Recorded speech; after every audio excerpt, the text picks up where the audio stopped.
The afternoon sun hung low over London, casting a golden veil across the gravel courtyard of Buckingham Palace. Its light caught the edges of the iron gates, glinting off the polished buttons of the guards' red tunics. A soft breeze stirred the air, carrying the scent of damp stone and the distant hum of traffic. Tourists pressed against the railings, their cameras clicking, their voices a low murmur woven with laughter and awe. Children pointed at the towering bearskin hats, their fingers tracing the air, while parents snapped photos, framing the palace's stone facade against a sky streaked with clouds. In the midst of this ordinary scene, something extraordinary was about to unfold, a moment that would still the crowd and etch itself into the city's memory. At the edge of the courtyard, an old man moved slowly, his steps measured, his frame bent under the weight of 91 years. Arthur Wells wore a faded tweed coat,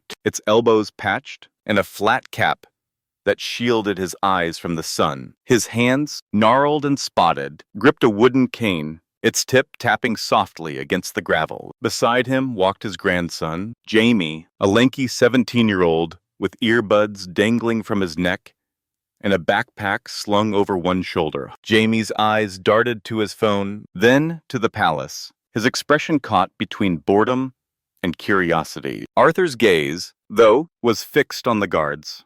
On one in particular, a young man standing rigid before the sentry box, his face a mask of discipline. Arthur stopped a few paces from the gate, his cane sinking into the earth. The crowd barely noticed, their attention scattered across the spectacle of the palace. Jamie glanced at his grandfather, his brow furrowing. "Granddad, you okay?" he asked, his voice soft but edged with concern. Arthur didn't answer. His eyes, clouded with age, burned with a clarity that belied his years. He straightened, his shoulders squaring as if shedding decades, and raised a trembling hand to his brow. The salute was slow, deliberate, its precision carved from a lifetime ago. Korea, 951. A frozen hill under a sky torn by war. His medals, pinned to his coat, caught the light. A military medal, a United Nations service medal. Their ribbons faded but proud. The guard, Thomas Greaves, stood motionless, his 24 years distilled into the unyielding posture of the Queen's Guard. His training was ironclad, no movement, no acknowledgement, no deviation from the centuries-old code. But as Arthur's hand rose, Thomas's eyes flicked toward him, a fleeting breach of protocol. He saw the medals, the worn coat, the face etched with stories no one had asked to hear. He saw the salute, not just a gesture, but a bridge across time, a call from one soldier to another. Thomas's heart thudded beneath his tunic, a rhythm that drowned out the rules. Against every instinct drilled into him, he made a choice. His right hand lifted, crisp and sure, returning the salute. A hush fell over the crowd, as if the air itself had paused. Cameras froze mid-snap, fingers hovering over screens. A woman in a yellow scarf clutched her husband's arm, her breath catching. A child's question, "Mummy, why's he doing that?" hung unanswered. For a moment, the world was still, the only sound the faint rustle of leaves skittering across the gravel. Arthur's hand fell slowly, his eyes locking with Thomas's. No words passed between them, but something did.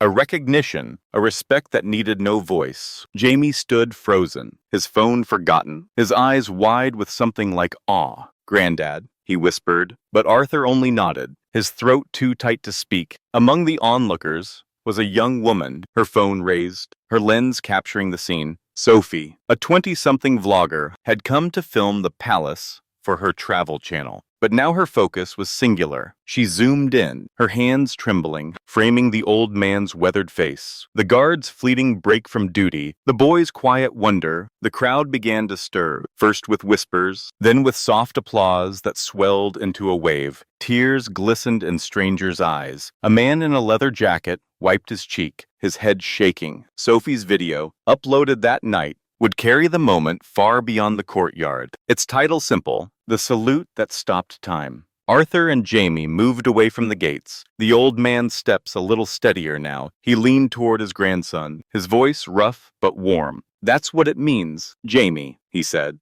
"to serve To be seen. Jamie nodded, his usual sarcasm silenced, the image of the guard's salute burning into his mind. They walked in silence, the crowd parting around them, their faces a blur of respect and curiosity. Arthur's hand rested on his medals, his fingers tracing their edges, as if grounding himself in the moment. He hadn't expected this.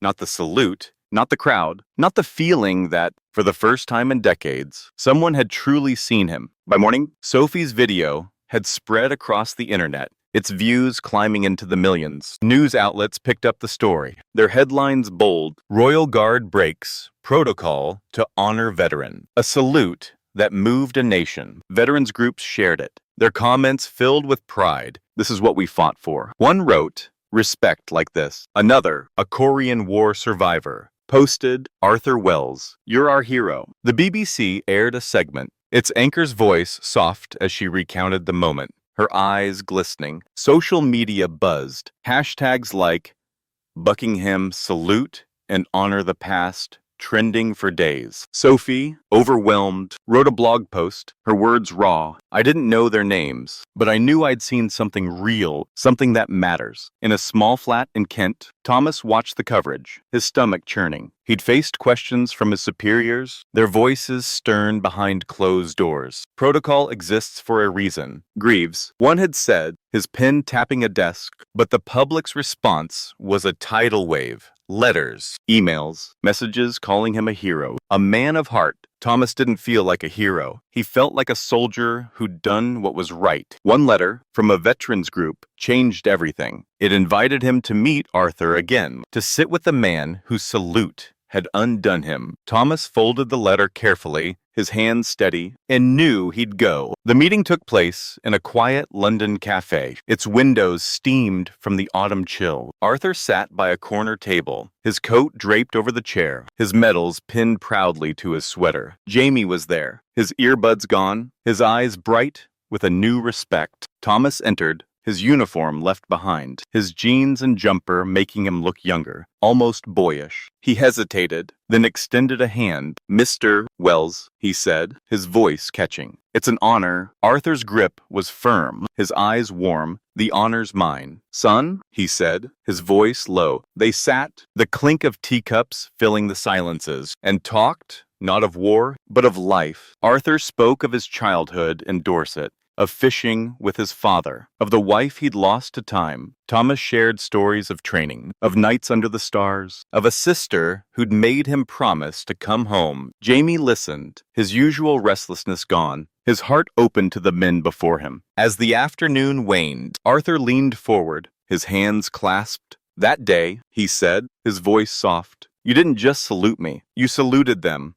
All the lads who didn't come back." His eyes glistened, but he smiled, a smile that carried the weight of years. Thomas swallowed, his throat tight. "I saw you," he said simply. "I couldn't not." The words were enough. They parted with a handshake, a promise to meet again, though both knew time was unkind to such promises. Arthur returned to Dorset, his small cottage filled with the echoes of that day. He sat by the fire, his medals on the mantel, and spoke to Jamie, his voice a steady rhythm. He told stories of Korea, not of blood or loss, but of camaraderie, of letters written by lantern light, of a young man who'd believed in something bigger than himself. Jamie listened, his phone forgotten, his world reshaped. He began to see his grandfather differently.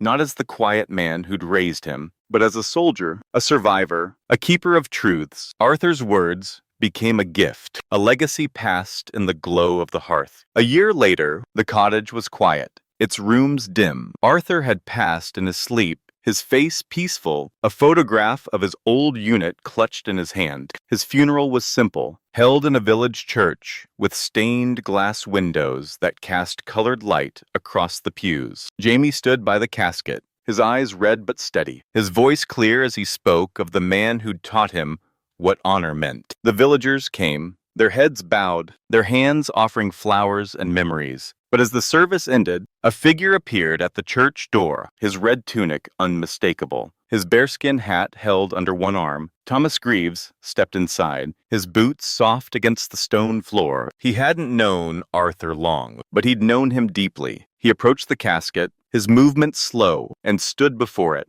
his posture rigid. The mourners watched, their breaths held. As he raised his hand in a final salute, the gesture was crisp, but its edges were soft, heavy with meaning. Jamie, standing nearby, felt his chest tighten. He stepped forward, his own hand rising, returning the salute with a steadiness he hadn't known he possessed. The church was silent, the air thick with the weight of farewell. Thomas left as quietly as he'd come, his figure fading into the mist that clung to the village. Jamie found the letter later, tucked into Arthur's belongings. Its envelope marked with Thomas's name. It was short, written in a careful hand. That day, I learned to bow to history. Thank you, Mr. Wells, for teaching me. Jamie read it by the fire, his fingers tracing the words. His heart full, he folded it carefully, placing it beside the medals. A final thread in this tapestry of his grandfather's life. The moment at Buckingham Palace lived on, carried by Sophie's video, by newsreels, by stories told in pubs and living rooms. It became a symbol, a reminder that honor was not bound by rules, but by heart. Jamie carried it too, through his years, through a life shaped by the man who'd raised him. He told the story to his own children one day, his voice steady, his eyes bright. And in that telling, Arthur's salute endured, a gesture that reached across time, a promise that history would not forget.